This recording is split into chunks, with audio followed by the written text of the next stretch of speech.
किसानों के मुद्दों पर चर्चा करेंगे और साथ में कुछ राजनीतिक मुद्दों पर भी चर्चा करेंगे। और हमारे साथ मौजूद हैं भारतीय किसान यूनियन बलराज के राष्ट्रीय उपाध्यक्ष और समाजवादी पार्टी उत्तर प्रदेश पिछड़ा वर्ग के सचिव चौधरी शौकत अली चेची।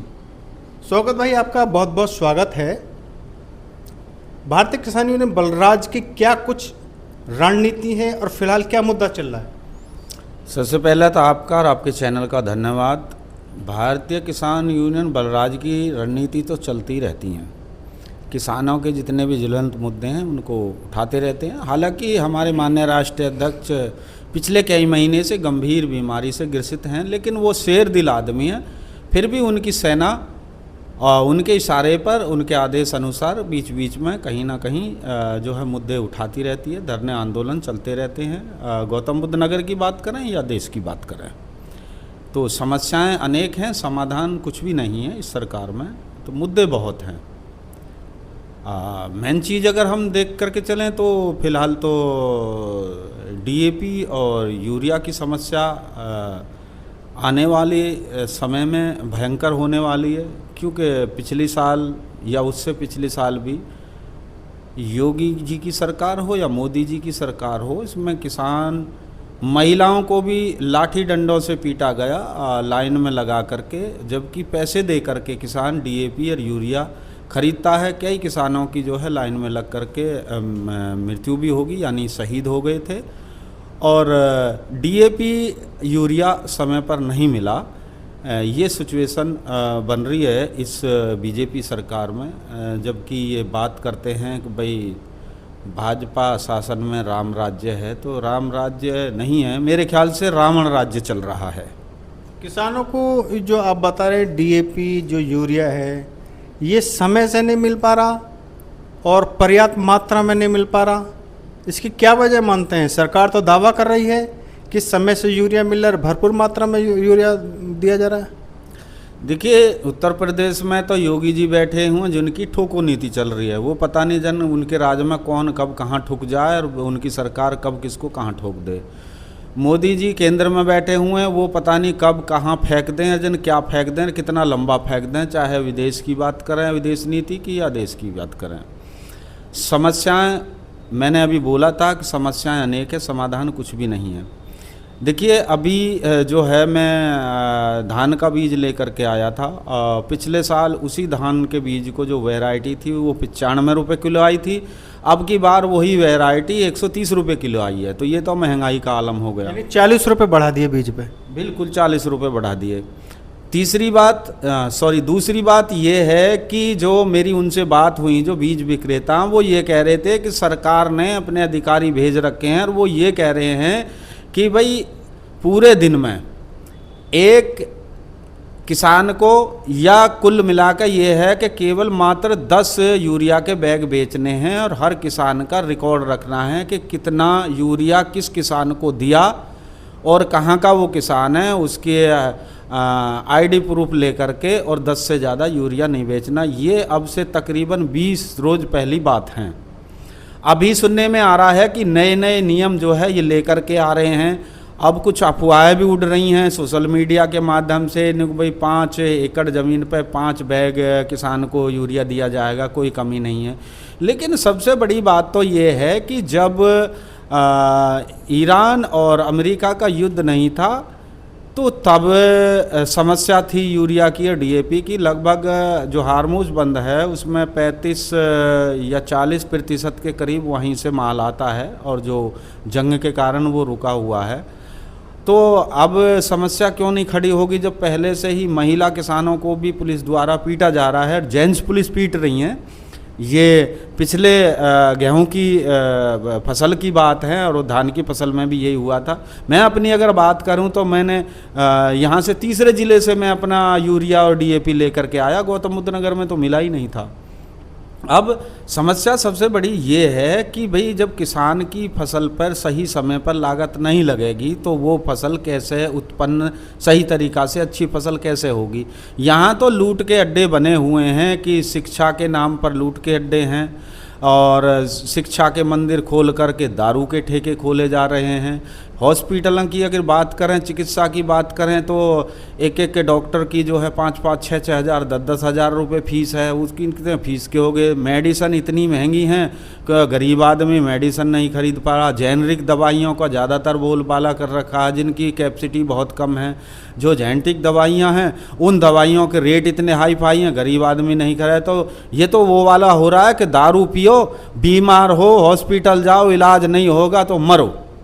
तो मरने के लिए इस सरकार ने देश की जनता को छोड़ रखा है कि जो लगभग 70% देश के सरकारी खजाने को आम जनता टैक्स दे करके भर रही है, उसी पे सबसे ज़्यादा तानाशाही चल रही है। अगर जायज़ हक और संवैधानिक अधिकार की बात कोई करता है, धरना आंदोलन करता है, तो उसको जो है देश विरोधी और जो है अपराधी माना जाता है। संगीन धाराओं में मुकदमे दर्ज करके उसे जेल में डाला जाता है। तो आने वाला समस्या जो समय आ रहा है, मेरे हिसाब से डीएपी और यूरिया की शॉर्ट होगी, और जिसमें जो है किसानों को, अन्नदाताओं को लाठियां खाने का जो है, अपने कमर सीधी करने का समय आ गया है मजबूती के साथ।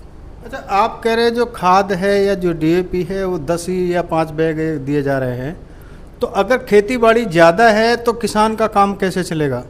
देखिए, समस्या तो सबसे बड़ी यही है कि भी मेरे ख्याल में जो है 5 या 7% के करीब अदर्स जैसे कंपनियां वगैरह हैं, कपड़े की है और गत्ता फैक्ट्री हैं, कुछ ऐसी जगह में है वो यूरिया इस्तेमाल हो। बाकी तो सारा का सारा किसान ही इस्तेमाल करता है।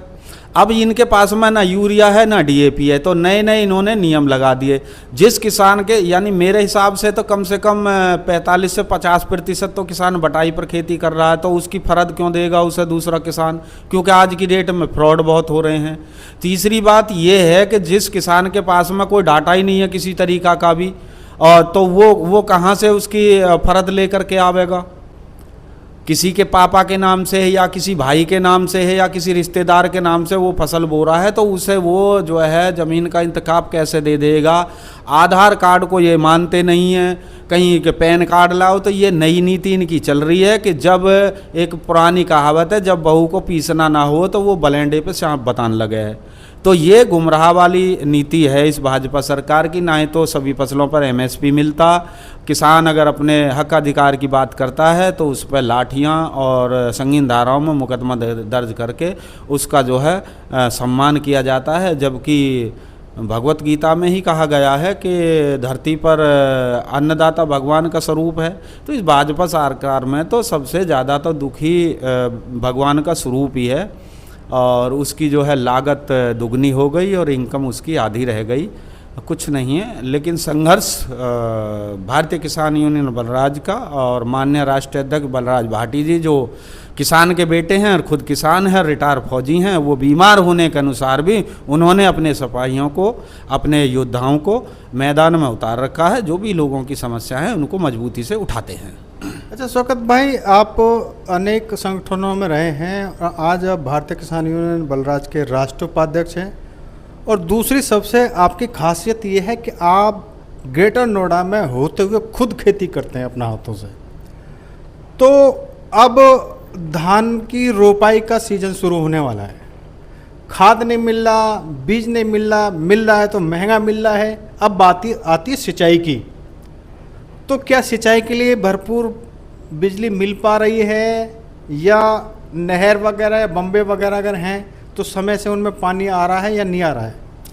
थोता चना और बाजे घना भाजपा और गोदी मीडिया में तो डंका बज रहा पूरी तरीक़ा से, लेकिन ग्राउंड पे जीरो है।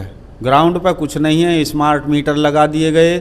अब जो है जुलाई तक के लिए एक इन्होंने अलग से जो वो बनाया था कि 10% की बिजली महंगाई कर दी, तो वो इन्होंने जुलाई तक की नहीं करी है, वो उन्होंने कैरी दी है ऑटोमेटिक। और स्मार्ट मीटर का भी मामला जो है, जो फास्ट मीटर लगे हुए हैं वो कहीं ना कहीं वो चल रहे हैं ज़बरदस्ती, कहीं विरोध होता थोड़े शांत हो जाते हैं। फ्री बिजली कुछ नहीं है। जहाँ फ्री बिजली है वहाँ 24 घंटे में 6 घंटे या 7 घंटे बिजली मिल रही है। अब फर्ज करो कि मान लीजिए किसी किसान की लंबी क्यारी है, या उसका जो है 5 बीघे का यानी 1 एकड़ का चक है, और उसने जो है पानी भर दिया उसमें, जब पानी चला दिया उसमें और बिजली भाग गई, उसका 1 बीघे खेत रह गया, तो क्या होगा उसका? फिर वो अगले दिन दोबारा से भरेगा, फिर बिजली भाग गई, फिर तीसरे दिन फिर भरेगा, यानी कि जो फसल उसमें बोई हुई है वो पानी से ही मर जाएगी और पूरा खेत नहीं भरेगा। तो ये तो बिजली मिल रही है, बिजली महंगी हो रही है, बिजली भरपूर नहीं मिल रही, और मीटर जहाँ मीटर लग रहे हैं उसमें 3 गुना तक जो है बिजली का जो चार्ज लिया जा रहा है। चाहे यूपीपीसीएल की बात करें या एनपीसीएल की बात करें, दोनों की दोनों फर्म जो है ये इतनी तानाशाही के हिसाब से चल रही हैं। नए नए नियम बना रखे हैं, पहले एक ही अधिकारी से जाकर के समस्या का समाधान हो जाकर अब सबके डिपार्टमेंट बदल दिए। कोई बिजली चोरी देखेगा, कोई कनेक्शन देखेगा, कोई बिल देखेगा, कोई किसी का फॉल्ट देखेगा। ऐसा मूर्ख बना रखा है कि हराम के इन्ने खा रहे हैं, चाहे प्राइवेट फर्म हो या सरकारी फर्म हो, कोई सुनने वाला नहीं है। और गोदी मीडिया में 24 घंटे बीजेपी की तारीफ होती रहती है कि क्योंकि भर भर के पैकेज मिल रहे हैं, और अंधभक्तन को कुछ नज़र ही नहीं आ रहा कि आखिर देश में हो क्या रहा है। समस्याएं अनेक है, समाधान कुछ भी नहीं है। शौकत भाई, उत्तर प्रदेश के गौतम बुद्ध नगर की बात करें तो यहाँ पर नोएडा, ग्रेटर नोएडा यमुना प्राधिकरण से प्रभावित किसान है, और लंबे समय से यहाँ अनेक किसान संगठन प्लॉट को लेके और अतिरिक्त मुआवजे को लेके और विभिन्न जो मांगे हैं किसानों से संबंधित, उनको लेकर लंबे समय से धरना प्रदर्शन आंदोलन करते रहे हैं। आज भी यहाँ इसी जिले में भारतीय किसान यूनियन लोक शक्ति के जो राष्ट्रीय अध्यक्ष हैं मास्टर स्वराज सिंह, वो भी आंदोलन कर रहे हैं लगातार।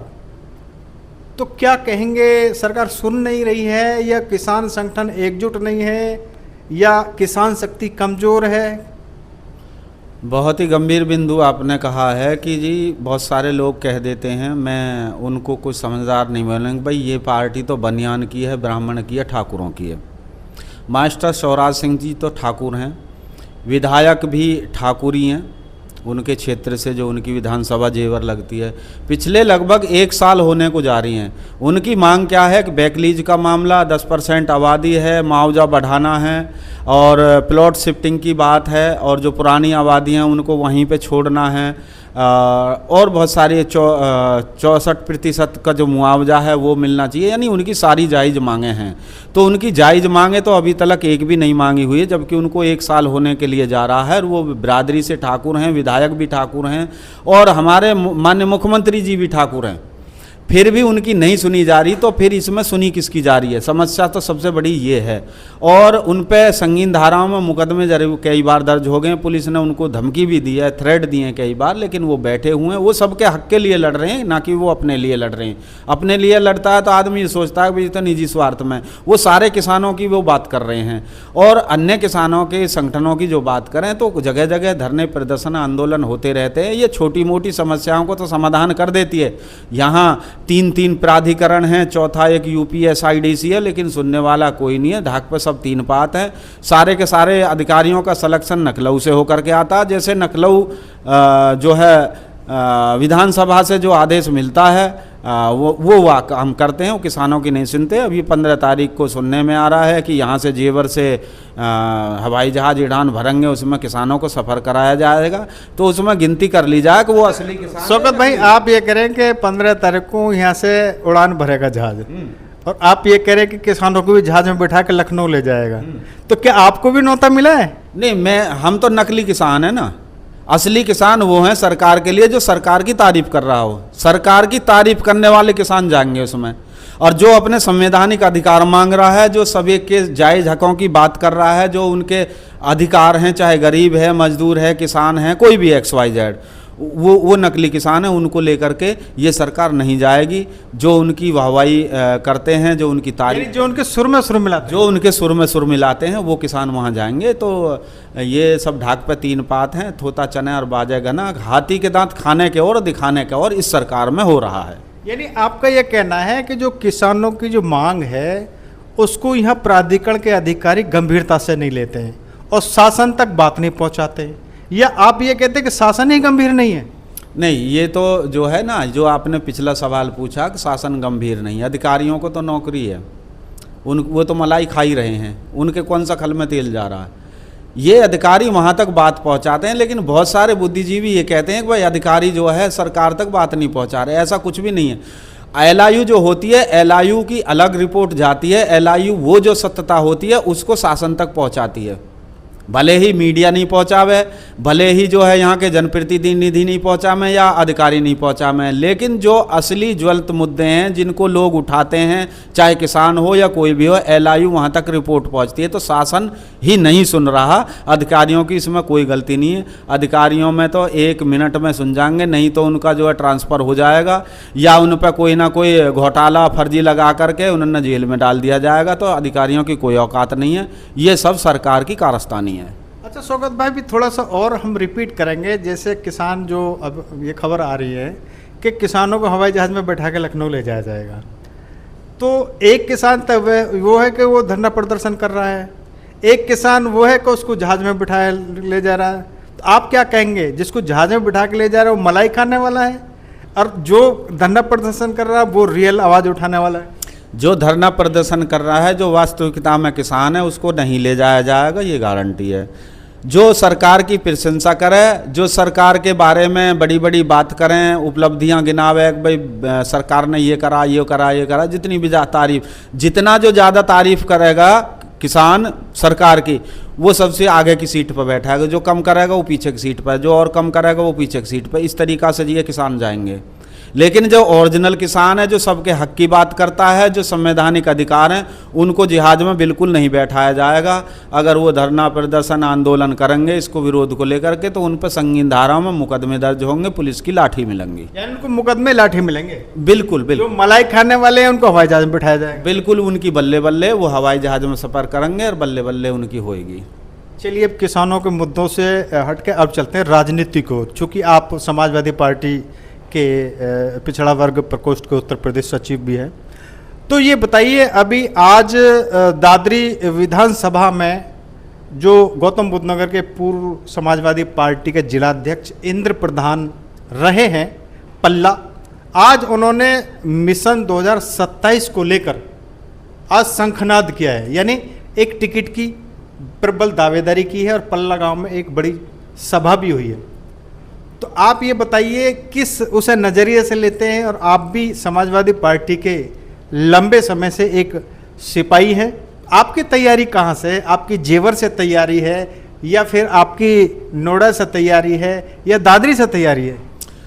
आपका अच्छा सवाल है। देखिए, इंद्र प्रधान जी का जिक्र किया है, तो समाजवादी पार्टी में तो सबको अधिकार है कि भाई हम चुनाव लड़ें, हमें टिकट मिलना चाहिए, हाईकमान हमें आशीर्वाद दे, चाहे सांसदी का हो, विधायकी का हो, प्रधानी का हो, वगैरह वगैरह जितने भी चुनाव होते हैं।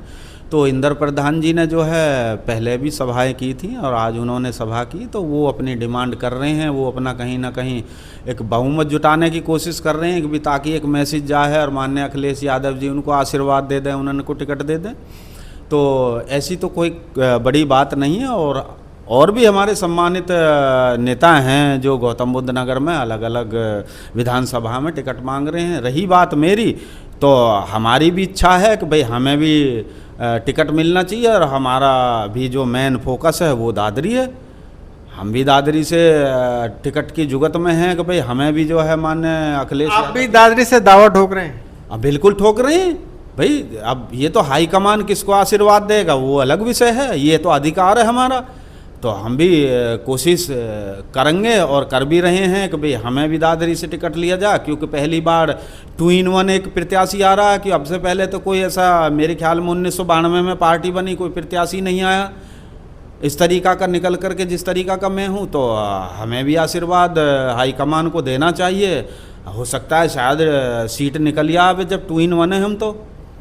और मुझे भरोसा भी है कि अगर टिकट हो जाता है, आशीर्वाद मिल जाता है, तो सभी समाजवादी पार्टी के और अदर्स जो भी हैं, जो बीजेपी की नीतियों के खिलाफ हैं, वो मुझे आशीर्वाद के रूप में यहाँ से चुनाव जिता करके आगे भेजेंगे और एक इतिहास रचा जाएगा। उम्मीद तो सभी करते हैं। अच्छा, उत्तर प्रदेश की बात करें तो 2027 को आप किस नज़रिए से देखते हैं? क्या लग रहा है? जनता तो बीजेपी को पसंद कर रही है और बीजेपी के शासनकाल में कानून व्यवस्था भी मजबूत हुई है, विकास भी हुए हैं, हाईवे भी बने हैं, पुल भी बने हैं। गौतम बुद्ध नगर की बात करें तो एक बड़ा सपना जो था, आज वो जेवर एयरपोर्ट का पूरा हो गया, जहाज़ भी उड़ने शुरू हो गए हैं।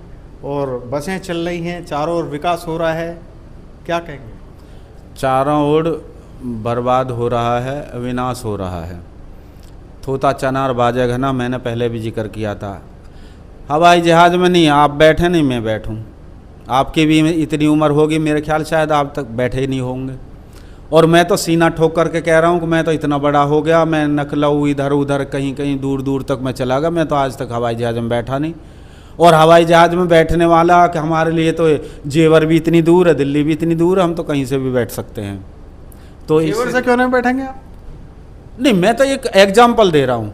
कोई जेवर ऐसा तो है नहीं कि ये रहे आज के 10 किलोमीटर दूरी पे, जितनी दूरी पे यहाँ से जेवर एयरपोर्ट है उतना हमारे लिए दिल्ली है। अब हवाई जहाज़ में बैठने वाले कौन है? सबसे बड़ी तो बात ये है, हमें तो ज़रूरत है नहीं हवाई जहाज़ में बैठने की। हमें तो ये है कि जो हमारे अधिकार हैं, अब यहाँ बस चल रही हैं तो बस तो पहले से भी चल रही थी, बसन में बैठ कौन रहा है? खाली चलती रहती हैं बस। अब तो लोग अपनी स्कूटी पे, मोटरसाइकिल पे और अपने पर्सनल वाहनों में ज़्यादातर जाते रहे। गरीब आदमी को ज़रूरत नहीं पड़ती है जाने की, वो तो अपनी मजदूरी कर रहा, ऑटो में बैठ करके चला गया 10 रुपये दे करके, और ऑटो में बैठ करके वापसी अपने घर की तरफ आ गया। तो ये जो है ढोल बजाने वाली बात है। आपने हाईवे का जिक्र किया, हाईवे तो ऐसे हैं कि शिलान्यास होने के 2 महीने बाद ही हाईवे में 2-2 फुट की दरार पड़ रही है उत्तर प्रदेश में ही, जिसमें माननीय मोदी जी ने शिलान्यास किया था। और हाईवे तो पहले से भी बने आ रहे थे। हाईवे अगर देखें तो हम बसपा सरकार में, सपा सरकार में देखें, इनका क्या है? अब सवाल यह चीज़ का है कि टोल टैक्स कितना हो गया, लूट खसोट कितनी हो रही है, गाड़ियां आदमी खरीदना बहुत मुश्किल हो गया। 15 साल और 10 साल पुरानी गाड़ियां पर बाउंडिंग लगा दी कि नहीं चलेंगी। सरकार तो पहले भी थी, लोग चला रहे थे 50 साल पुरानी गाड़ियाँ, 60 साल पुरानी, 40 साल पुरानी गाड़ियाँ, कोई बाउंड्री नहीं थी। तो ये तो ज़बरदस्ती, अब या जिस आदमी की कैपेसिटी 2 लाख रुपए प्राप्त करने की नहीं है, वो बताइए 20 लाख की, 15 लाख की, 10 लाख की गाड़ी कहाँ से खरीदेगा? तो बर्बादी हो रही है। हाईवे से कुछ नहीं है, हाईवे पर वो लोग चल रहे हैं कि जो भाजपा के बड़े बड़े मंत्री हैं, बड़े बड़े नेता हैं, जिनकी या बिजनेसमैन हैं, जिनकी अंधाधुंध के कमाई हो रही है, वो उस पर चलते हैं, उन पर कोई फ़र्क नहीं पड़ता। और जो आम आदमी है वो तो बेचारा खिचड़ रहा है। हमारा जैसा कभी कभार महीने 2 महीने में चला जा तो हमारे इतने तो डीजल फूक जावे, इतने का ही हम टोल टैक्स दे दें। अब सवाल इस चीज़ का है कि आपने जिक्र किया 2027 में क्या होगा। देखिए 2027 में स्पष्ट मैं बता देता हूँ, एक तो ईवीएम सबसे बड़ा मुद्दा है, दूसरी चीज़ जाति धर्म का, यानी हिंदू मुसलमान, हिंदुस्तान पाकिस्तान, मंदिर और मस्जिद और शमशान कब्रिस्तान, ये मुद्दे अगर लोगों के दिमाग में रहेंगे तो भाजपा को हराना बहुत मुश्किल है। अगर लोग ये समझेंगे, देश की जनता ये समझे या प्रदेश की जनता ये समझे कि भाई हमारे जो संवैधानिक अधिकार हैं, महंगाई है, बेरोजगारी है, भ्रष्टाचार, अत्याचार, बलात्कार, हत्या, आत्महत्या, हम उन पर ध्यान देंगे तो बीजेपी किसी भी सूरत में नहीं आएगी। अब सबसे बड़ी बात यह है कि कुछ अंधभक्त बहुत सारे हैं। बीजेपी कितना है कि 4-5% के करीब की बेईमानी कर लेती है, कुछ ईवीएम से, कुछ वैसे दारू की बोतल में, सूट में, साड़ी में, मिठाई के डिब्बा में, जाति और धर्म पे। ये तो पहले से भी होता रहा, दारू, सूट, साड़ी, ये तो पहले से भी होता रहा। देखिए पहले से था, मैं इस बात को इग्नोर नहीं कर रहा, लेकिन अब डबल हो गया है। अब ये चीज़ें डबल हो गई हैं। जब डबल हो गई हैं, लोगों को पता ही नहीं है, अंधभक्ति में लीन हो रहे हैं, उनके अधिकार क्या हैं। डीजल पेट्रोल का रेट कहाँ जलागा, सोना बताइए 1,60,000 पे पहुँच गया सोना। पहले भाजपा सरकार से पहले, यानी मोदी जी की सरकार से पहले 28,000 का, 26,000 का सोना था। आज वही सोना जो है 1,60,000 का। पहले डॉलर था 54-55 का, और अब जो है डॉलर 96-97 पर पहुंच गया। भाई भाजपा को कैसे हराएगी उत्तर प्रदेश में समाजवादी पार्टी? देखिए समाजवादी पार्टी नहीं हराएगी, समाजवादी पार्टी के साथ में कांग्रेस पार्टी का गठबंधन है। और हराने का सबसे बड़ा ये है कि मेरा तो एक सुझाव है, मैं कोई नेता नहीं हूँ और मैं तो एक छोटा सा सिपाही हूँ और किसान का बेटा हूँ, किसान हूँ। अगर विपक्ष आँख कान नाक खोल करके, और ये जो है भांग की गोली जो खा करके नशे में जो चूर हो रहा है भाई भाजपा से अब तो जनता खिलाफ है और उनको हराया जा सकता है, तो ऐसे तो हराया नहीं जाएगा। बीजेपी को हराने के लिए 10 कदम बीजेपी से आगे चलना पड़ेगा। अभी से ही प्रत्याशी मैदान में उतारने पड़ेंगे, फिर भारी बना करके छोड़ दिया जाए, ताकि जब तक चुनाव आवे, यानी मेरा ख्याल है मार्च अप्रैल में चुनाव हो जाने चाहिए, तो तब तक जो है वो प्रत्याशी अपनी पकड़ बना लेगा कार्यकर्ताओं में और वोटरों में, अपनी पहचान बना लेगा और लोगों को अच्छे से समझा पाएगा। दूसरी चीज़ है कि इनको समीकरण बहुत अच्छी तरीक़ा से बैठाना पड़ेगा कि लोगों को जिम्मेदारी दी जाए कि जो जिस लायक है उसको वो जिम्मेदारी दी जाए, और प्रत्याशी का जो है एक समीकरण जैसे बनता है कि भी जाति का एंगल या क्षेत्र का एंगल या लोगों की उसकी विचारधारा, उस हिसाब से प्रत्याशी को उतारा जाए, ना कि एक ही जाति का उतार दे। मान लीजिए मुसलमान ही मुसलमान उतार दिए एक ज़िले में, या फिर गुजर उतार दिए, ब्राह्मण उतार दिए, ठाकुर उतार, ऐसे नहीं है। भाजपा का समीकरण होता है, समीकरण के हिसाब से ही बीजेपी जो है अपना प्रत्याशी उतारती है, और उनका जो है ग्राउंड जो लेवल है भाजपा का वो बहुत मजबूत है। उनके घर घर में कार्यकर्ता पदाधिकारी हैं। अब कांग्रेस के तो पदाधिकारी इनकी नहीं पता उत्तर प्रदेश में है कौन। कितने दिनों से जो अजय राय जी यहाँ अध्यक्ष हैं, उससे पहले के ही अध्यक्ष लल्लू सिंह रह गए, मतलब कार्यकारिणी की नहीं पता, तो क्या ये भाजपा को हराएंगे। 2024 में जो समीकरण बना था वो बहुत अच्छा समीकरण बना था, इस वजह से वो 42-43 सीटों को जो है गठबंधन, इंडिया गठबंधन लेगा। आपका ये कहना है कि विपक्ष मजबूत नहीं है और चौकन्ना नहीं है? विपक्ष मैं तो मानता नहीं हूँ कि भाई विपक्ष मजबूत है, चाहे भले ही मेरी बात किसी को बुरी लग जाए। भाई टीवी डिबेट में जाने से क्या, कोरे प्रवक्ता बना करके छोड़ रखे हैं, वहां जा करके वो भाजपा को हराते रहते हैं। यदि विपक्ष चौकन्ना होता तो आज जो टीएमसी के 20 सांसद हैं और आम आदमी पार्टी के 7 सांसद वो चले गए, यदि विपक्ष चौकन्ना होता तो ये घटना कैसे हो पाती? आपका बहुत ही गंभीर बिंदु है, चाहे हम दिल्ली की बात करें, हरियाणा की बात करें, मध्य प्रदेश की बात करें, महाराष्ट्र की बात करें और टीएमसी। अब लोग कहते हैं कि ब्राह्मणों की पार्टी है, ठाकुरों की पार्टी है, बनिया की पार्टी है, और ममता बनर्जी तो ब्राह्मण है, ऊपर से महिला भी, एक देशभक्त, और वो सिंपल सादा, उनका पास में कोई बैकग्राउंड इतना बड़ा नहीं है कि उनके पास में उन्होंने बहुत बड़ी प्रॉपर्टी कर ली। भाजपा उसके पीछे लग गई पूरी की पूरी और उसको हरा दिया गया। तो वो जो है विपक्ष के कारण ही वो हारी। अगर सब एकजुट होकर, इसमें मैं ये नहीं कहता कि भाई उसमें जो है ममता बनर्जी की गलती नहीं है, उसमें सभी विपक्षी विरोधियों पार्टियों की गलती है कि जो बीजेपी की विचारधारा के खिलाफ है, वो सारे के सारे एकजुट। आज भी लगभग 38-40 पार्टी के करीब भाजपा के साथ में गठबंधन है, और कांग्रेस के साथ में कितनी पार्टियां हैं, कैसे हराएंगे ये? ईवीएम को रोना रहते हैं, वोट चोर गद्दी छोड़, इससे क्या मतलब है? कम से कम आप अपना बाहुबल तो देख लो, आप अपना दमखम तो देख लो कि आपके साथ में पार्टियां कितनी है, 10 या 12 या 13। वोट चोर गद्दी चोर का रोना छोड़ के इनको चौकन्ना रहना पड़ेगा और मजबूत रहना पड़ेगा। मजबूत रहना पड़ेगा, चौकन्ना रहना पड़ेगा। ये जो प्रवक्ताओं को वहाँ मुर्गा की तरह लड़ाते हैं, ये सारे के सारे इन प्रवक्ताओं को ग्राउंड पर छोड़ दो, जनता के बीच भेजो, जनता से संवाद करो, उनकी मुद्दों को उठाओ, सड़क पे आओ और ज्ञापन दो, आंदोलन करो, धरना करो, तब जनता जुड़ेगी। टीवी डिबेट में बहस करने से या मुद्दा उठाने से या इनके गंभीर मुद्दा उठा दिया, ये उठा दिया, उससे कुछ होने वाला नहीं है। अगर आज देश के अंदर अगर कोई लड़ रहा है इस सरकार से तो वो किसान संगठन लड़ रहे हैं। विपक्ष तो भांग की गोली खा करके नशे में चूर है। भाई ये अगर भाजपा के साथ में 38 या 40 पार्टियों के करीब हैं तो ये विपक्ष जो है 30 पार्टी हो जाओ इकट्ठी। 30 पार्टी अगर हो गई तो 30 पार्टी भाजपा को जो है फेंक देंगे, सत्ता से उखाड़ के फेंक देंगे।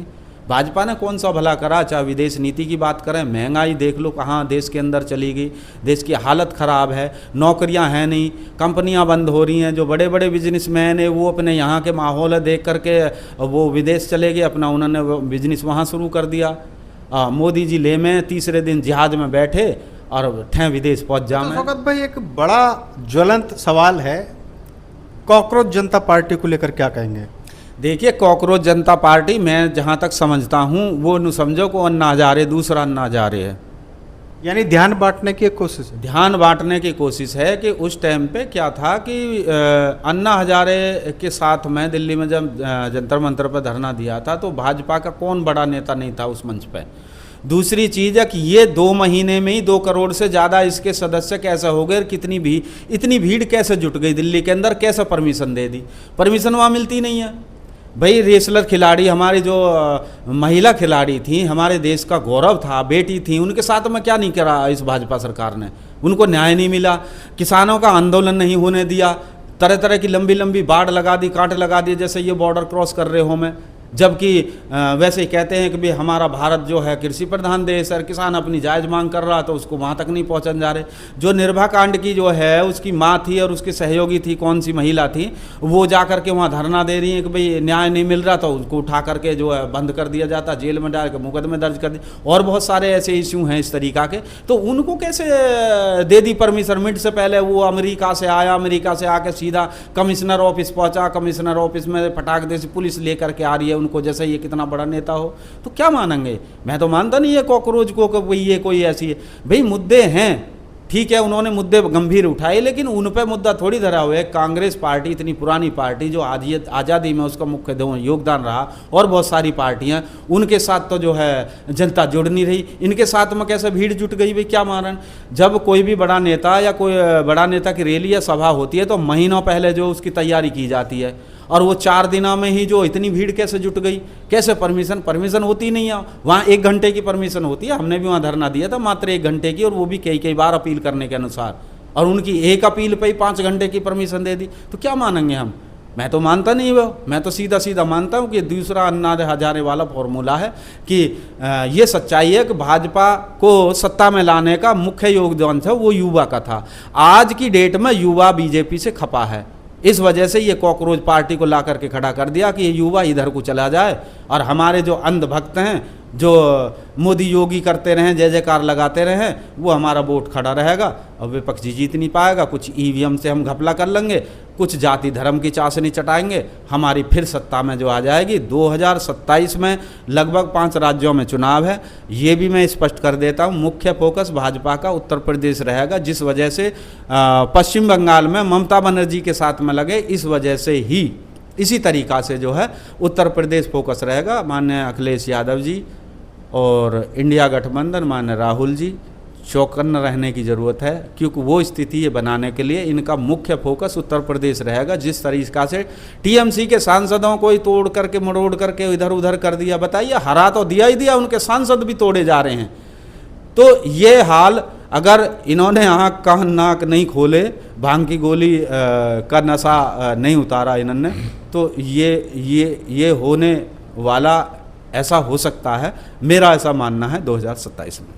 स्वागत भाई, हमने आपसे विभिन्न मुद्दों पर बातचीत की, किसानों के मुद्दों पर बातचीत की और राजनीतिक मुद्दों पर भी बात की, उत्तर प्रदेश की राजनीतिक जो स्थिति है उस पर भी बात की, और केंद्रीय राजनीति पर भी बात की। विभिन्न राजनीतिक मुद्दों पर भी आप बातचीत, आपने बड़ी बेबाकी से सबके सवालों के जवाब दिए। तो आपका विजन लाइव न्यूज़ से बात करने के लिए बहुत बहुत धन्यवाद। धन्यवाद आपका और आपके चैनल का। मैं आशा करता हूं कि आप जैसे चैनल, यूट्यूब चैनल ही सच्चाई को सामने लाते हैं, और आपका चैनल भी एक सच्चाई उठा रहा है। बहुत सारे चैनल हैं। मैं तो देश की जनता से, सभी से अपील करूंगा कि आप गोदी मीडिया ना देख करके यूट्यूब चैनलों पर अपनी बात कहें, और यूट्यूब चैनलों पे बात सुने कि जो भी कोई बुद्धिजीवी उन पर बोल रहा है या लिख रहा है, वहीं से सच्चाई आती है निकल करके। गोदी मीडिया में कुछ भी नहीं है, केवल एक तरफा वहाँ बात होती है। वहाँ केवल सत्ता पक्ष की वाहवाही लूटने के लिए वो सब चर्चा होती है। यूट्यूब चैनल ही एक ऐसे चैनल हैं जिनको हम निष्पक्ष पत्रकार कह सकते हैं, या पत्रकारिता कह सकते हैं, या चौथा खंभा कह सकते हैं। तो ये थे चौधरी शौकत अली चेची, जो कि किसानों की आवाज़ लगातार गौतम बुद्ध नगर में बुलंद करते रहे हैं। और इसके साथ ये जो समाजवादी पार्टी से भी जुड़े हुए, समाजवादी पार्टी पिछड़ा वर्ग के उत्तर प्रदेश सचिव भी हैं। इनका ये साफ ये कहना है कि आजकल जो धान की रोपाई का सीज़न शुरू होने वाला है, जून का महीना चल रहा है, जून के अंतिम में ही धान की रोपाई शुरू हो जाती है। तो इनका ये साफ ये कहना भी है कि जो ऐसे समय में भी जो खाद और बीज की किल्लत लगातार बनी हुई है, जिस मात्रा में खाद बीज मिलना चाहिए उतनी मात्रा में नहीं मिल रहा है। हालांकि सरकार कुछ और दावा कर रही है। इसके अलावा राजनीतिक मुद्दों पर भी बातचीत की, तो इनका ये साफ कहना है कि विपक्ष को चौकन्ना रहना होगा, विपक्ष को मजबूत रहना होगा। यदि विपक्ष चौकन्ना और मजबूत रहेगा, तभी उत्तर प्रदेश समेत विभिन्न राज्यों में भाजपा को हराया जा सकता है। वर्ष 2027 में उत्तर प्रदेश समेत कुछ अन्य राज्यों के चुनाव भी होने। इनका ये साफ कहना है कि यदि कांग्रेस समेत समाजवादी पार्टी और अन्य दल, ये पूरा विपक्ष अगर मजबूत होगा, चौकन्ना रहेगा, तो भाजपा को हराया जा सकता है।